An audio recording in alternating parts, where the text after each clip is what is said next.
সম্মানিত ভিউয়ার্স, আসসালামু আলাইকুম। এটি টাঙ্গাইল জেলার ঘাটাল উপজেলার ৩ নং জামুরিয়া ইউনিয়নের রাধান্য ফুলহারা মাস্টারপাড়া রোড। এই রোডের গাইডওয়ালের কাজ চলতেছে। এই ৩ নং জামুরিয়া ইউনিয়নের চেয়ারম্যান সাহেব ও ফুলহারা গ্রামের মেম্বার সাহেব নির্বাচনের সময় প্রতিশ্রুতি দিয়েছিলেন, যদি আমরা জয় লাভ করতে পারি তাহলে মাস্টারপাড়া রোড পাকা করে দেবেন। সেই লক্ষ্যে গাইডওয়ালের কাজ চলতেছে। তিনি মাঝে মাঝে এসে দেখে যান এবং মেম্বার সাহেব প্রায় সময় থাকেন।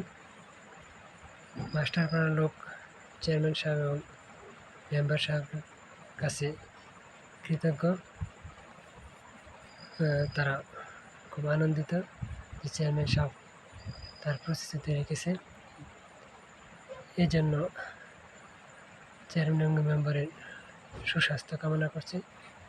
তারা যেন দেশ ও জনগণের জন্য নিজেদেরকে আত্মনিয়োগ করতে পারে, সেজন্য তাদের কাছে আকুল আবেদন জানাচ্ছে এবং সদা সর্বদা তারা যেন জনগণের পাশে থাকে। এই বলে আমি আমার প্রতিবেদন শেষ করছি। আসসালামু আলাইকুম।